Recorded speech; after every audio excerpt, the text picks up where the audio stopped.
喧嘩売る相手。ジラタン、核爆発で第三部隊の一員な。Akhirnya, setelah bertapa di dunia isekai selama 1 minggu, Mimin bisa upload video kembali guys. Nah, sorry banget buat kalian yang udah nunggu video Mimin tapi Mimin gak upload. Soalnya Mimin lagi bertapa di dunia isekai. Nah, di video kali ini Mimin akan menceritakan atau membahas salah satu anime summer terbaru kali ini, yaitu anime action yang berjudul Kaiju 08 yang sekarang udah nyampe ke episode ke-10. Nah, buat kalian yang penasaran dengan apa yang terjadi di episode terbaru anime kali ini, langsung saja siapkan minuman, kencangkan celana dalam, dan yaps tanpa banyak bacot. Langsung saja kita lur ceritanya. Selebeu.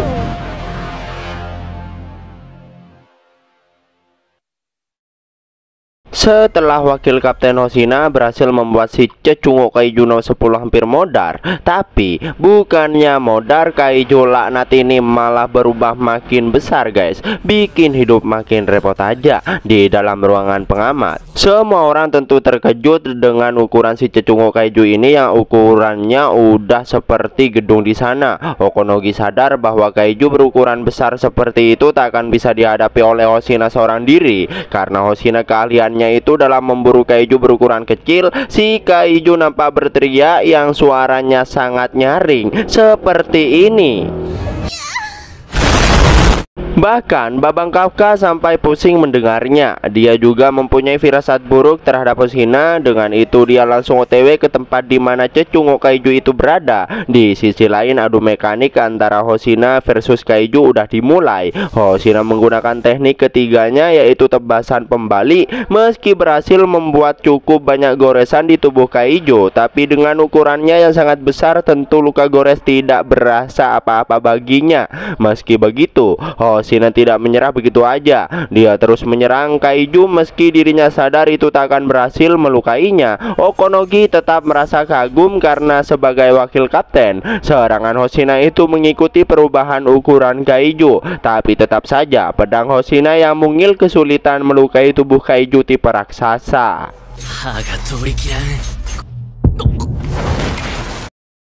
Hoshina telah mencapai batasannya guys. Okonogi memberitahukan jika itu sangat berbahaya kalau Hoshina tetap memaksakan diri. Merasa jika kekuatannya itu masih bisa bertahan 1 menit lagi. Terus secara tiba-tiba Kaiju no 10 mengendalikan para Wyvern ke arah Hoshina dan meledakkannya. Menyadari itu, Hoshina merasa bahwa itu adalah serangan yang dilakukan oleh Kaiju yang sangat kejam. Tapi di sini Hoshina memanfaatkan asap ledakan itu untuk bersembunyi dan menyelinap melewati gedung untuk menyerang tubuh Kaiju no 10. Tapi ketika Hoshina berada tepat di belakang punggung si Kaiju, ternyata Kaiju ini bisa memindahkan matanya kemanapun. Alhasil Hoshina ketahuan dan kena jotos hingga menembus beberapa bangunan yang ada. Komputer aja melaporkan bahwa Hoshina itu harus segera mendapatkan perawatan medis. Mengetahui itu, tentu saja Okonogi dan rekan-rekannya sangat shock. Okonogi berteriak memanggil Hoshina. Namun dari balik asap Hoshina tersungkur tak sadarkan diri.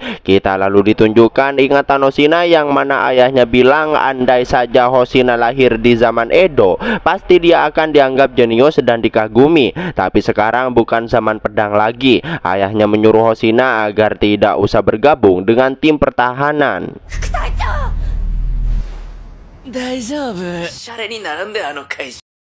Dengan sempoyongan Hoshina nampak kembali bangkit. Di sini dia bingung dengan apa yang harus dirinya lakukan dengan kondisinya yang udah seperti itu. Dia yang bertanya bagaimana kondisi di luar. Okonogi menjelaskan bahwa evakuasi warga akan segera diselesai. Situasi pertempuran dengan Yoju juga sudah membaik. Mendengar itu Hoshina menjadi tenang. Dengan itu dirinya akan menyelesaikan tugasnya dengan baik. Meski Okonogi melarangnya karena tubuh Hoshina udah mencapai batas, tapi Hoshina bodoh amat. Dia menyerang Kaiju tepat di bagian mulutnya, tapi ya dalam sekejap Kaiju itu beregenerasi kembali. Kaiju no 10 berkata jika senjata Hoshina itu tak akan bisa melukainya. Dia lalu mengendalikan Yoju dan meledakkannya tepat di belakang Hoshina hingga membuat Hoshina terpental. Hoshina kembali teringat dengan ayahnya yang menyuruhnya berhenti karena tingkat pelepasan Hoshina saat menggunakan senapan terlalu rendah. Tidak hanya ayahnya, bahkan pimpinan tim pertahanan juga menyuruhnya berhenti berhenti karena saat ini ukuran kaiju semakin membesar. Jika Hoshina tetap menggunakan pedang, mungkin suatu hari nyawanya juga akan melayang. Ternyata Hoshina dari kecil memang tidak diperbolehkan untuk menjadi anggota tim pertahanan, tapi Kapten Mina malah berpendapat lain tentang dirinya. 君は刀のスペシャリストだ。君の力が必要。 Dengan semua harapan Mina padanya, bahkan dia juga menyerahkan markas pada dirinya. Dengan itu Hoshina akan menjaganya meski dirinya harus mati. Hoshina nampak terus berlari di tubuh kaiju, terus dia menyerangnya secara beruntun. Tidak tanggung-tanggung, Hoshina menggunakan 5 teknik berpedangnya sekaligus. Meski berhasil membuat tubuh kaiju terluka, tapi ketika Hoshina hendak menggunakan teknik berpedangnya yang ke-6, naasnya dia itu malah berhasil ditangkap, guys. Hoshina tentu tak bisa berkutik dan pasrah dengan nasib buruknya itu. Kafka yang melihat kejadian itu dari kejauhan, dia pun bilang pada Ichikawa bahwa dirinya terpaksa bertindak. Ichikawa berkata jika Kafka berubah di saat seperti itu, maka dia pasti tak akan bisa mengelak lagi. Namun Kafka tetap bodoh amat karena nyawa rekan-rekan mereka tak akan bisa tergantikan. Namun ketika Kafka hampir saja berubah wujud sepenuhnya menjadi kaiju, secara nggak diduga terdengar suara Mina yang berterima kasih karena mereka semua telah bertahan dari serangan kaiju. Mendengar suara itu, tentu semua orang terkejut. Hoshina berkata pada kaiju bahwa dirinya lah yang menang. Mina lalu menembak hingga membuat kaiju no 10 berteriak kesakitan. Hoshina berkata sebagai wakil kapten, bertahan sampai Mina datang adalah kewajibannya. Mina lalu bilang pada Okonogi karena dalam keadaan darurat maka dirinya akan mengabaikan pengajuan, dan inilah yang dia lakukan.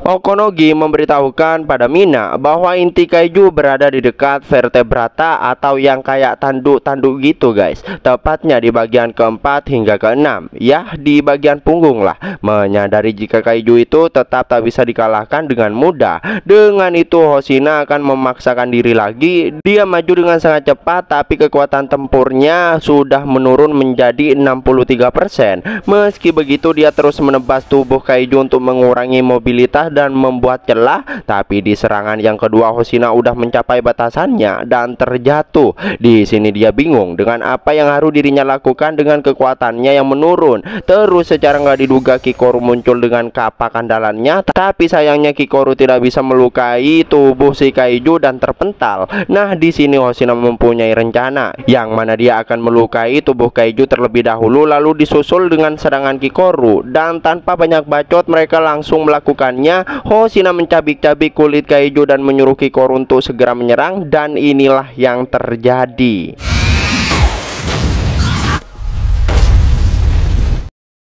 Mereka berhasil membuat kaiju besar itu tersungkur, tapi di sini Kikoru sudah mencapai batasannya dan pingsan. Dengan kesempatan itu, Mina langsung menembakkan senapannya dan berhasil membuat kaiju no 10 babak belur, bahkan intinya pun berhasil terlihat. Namun, ketika Mina hendak memodarkan si kaiju itu, di sini Mina diganggu oleh para Yoju, tapi untungnya ada petugas lain yang udah sampai dan mereka semua berusaha melindungi Mina dari serangan para cecunguk kaiju.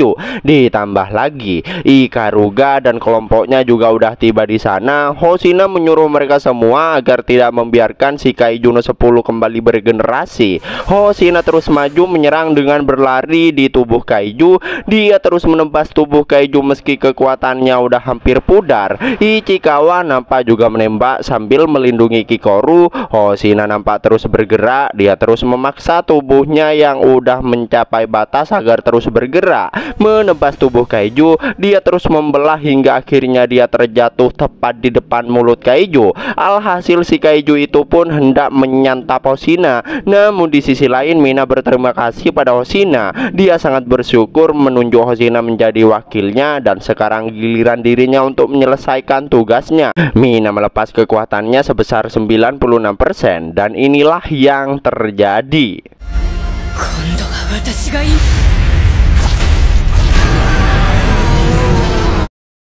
Semua orang pun senang atas modarnya Kaijuno 10.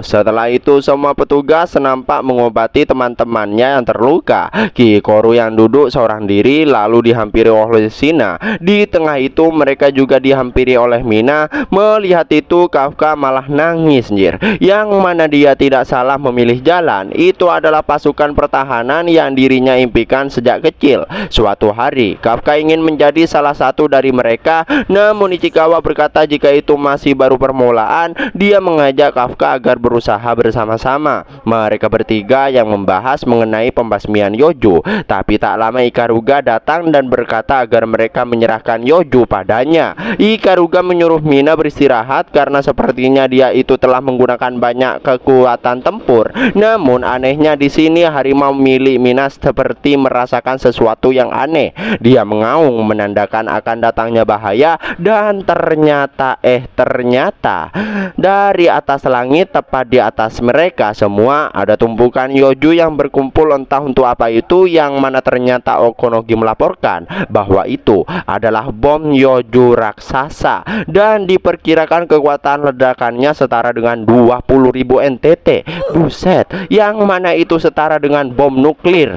Bodohnya petugas Kroco malah langsung menembak bom itu, yang tentu saja itu membuat beberapa ledakan yang cukup besar. Merasa gawat karena jika sampai benda itu jatuh maka modarlah mereka semua. Bangkai Kaijuno 10 yang masih bisa ngomong, dia berkata jika adu mekanik mereka kali ini itu seri. Terus Kafka lalu berlari, yang mana itu membuat semua orang terkejut. Hoshine yang hendak mengejarnya, tapi dia lalu menyadari sesuatu, yaitu kekuatan lari Kafka bukanlah kecepatan yang bisa dilakukan dengan power 1%. Dan ya, ternyata inilah yang Kafka lakukan, guys.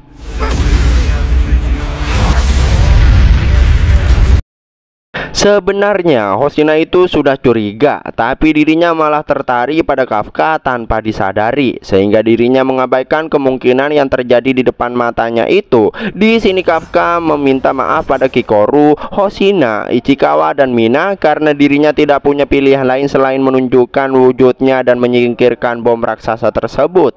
Kafka nampak memodifikasi wujudnya agar bisa terbang dengan sangat cepat. Dia melesat dengan sangat cepat dan menerjang bom raksasa tersebut. Dengan sangat overpower, Kafka membawa bom yang sangat besar itu terbang menjauh dari darat. Bahkan di sini Kafka sampai kehabisan tenaga dan terjatuh. Mina lalu menyuruh semua orang untuk menunduk dan menggunakan perisai, dan ledakan dahsyat pun terjadi.